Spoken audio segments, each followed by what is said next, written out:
From AccuWeather.com, this is AccuWeather Daily, a brief host-read article. It's weather news in a nutshell. Well, are you ready for summer yet? Meteorological summer will be here in just about a month, and once the 1st of June rolls around, it is expected to be a volatile 3-month period. A mix of heat, severe thunderstorms, and flooding to the U.S. is expected, with El Niño developing and flexing its influence on the weather pattern. A hot summer is predicted across most of the contiguous U.S., with almost no areas expected to have temperatures below the historical average for the season. The widespread heat will drive up energy demand and could lead to higher electric bills. The worst of the heat will focus across parts of California, Idaho, Montana, Nevada, Oregon, Utah, Washington, and Wyoming, fueling a widespread fire threat. AccuWeather's Brandon Buckingham said that Northwest and Great Basin wildfires could be destructive this summer, along with impressive heat waves and increasing drought conditions.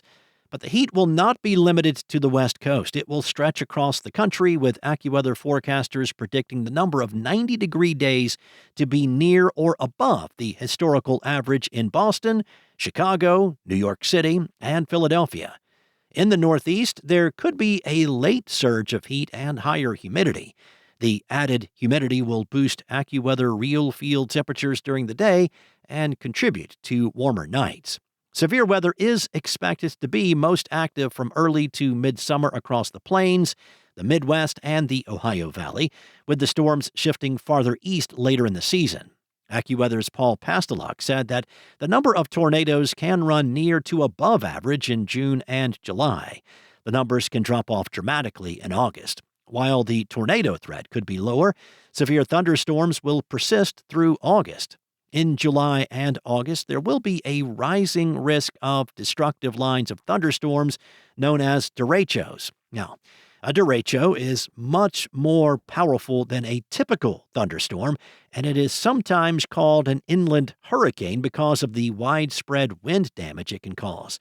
Winds can exceed 100 miles per hour, strong enough to flatten cornfields and trigger power outages that last for days in the summer heat. Summer thunderstorms could help ease drought concerns in the mid-Atlantic and parts of the central U.S., but that may also raise the risk of flash flooding, including in parts of the Texas Hill Country. Now, that area is just one of several that face a flood risk this summer, with flash flood events expected in parts of the Plains, Mississippi Valley, and Ohio Valley on a higher frequency this summer.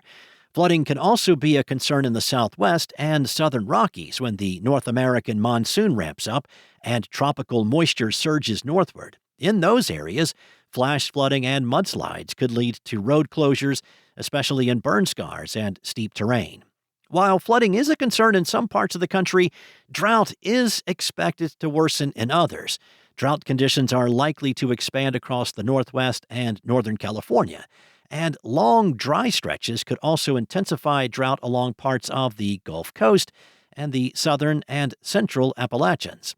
The North American monsoon is expected to be close to the historical average overall, but will likely come in spurts throughout the season. Moisture could start to arrive near the end of June, which is slightly earlier than normal. That may bring some welcome relief to the Southwest after a hot, dry start to the summer. But the monsoon may weaken or even shift at times during July, leading to breaks in rainfall. Tropical moisture from the eastern Pacific may also add to rainfall totals this year, including in parts of Southern California and Nevada. That could help interrupt the dry season at times, but it may also bring some flash flooding, some mudslides, and even dry thunderstorms with lightning strikes that could ignite new fires. Any monsoon rain will be welcome across the Southwest following a winter with little snowfall in the mountains. Rain could bring some short-term relief to the Colorado River Basin and help feed into Lake Mead and Lake Powell, which are both facing some of the lowest water levels since their construction. So, everybody, including us, has been talking about El Niño, and this weather phenomenon is expected to develop early in the summer and will have a growing influence on the tropics and the broader weather pattern across the U.S.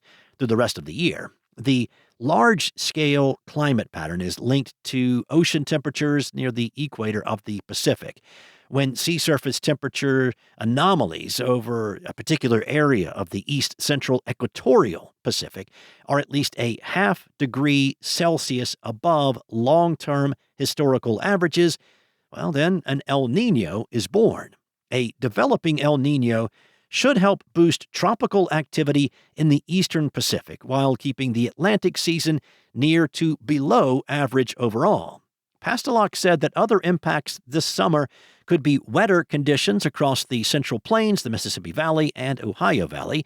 Temperatures can heat up quickly in the Northwest with drier conditions as well. Severe weather can pick up in June and July with near to above average tornadoes from the plains to the East Coast.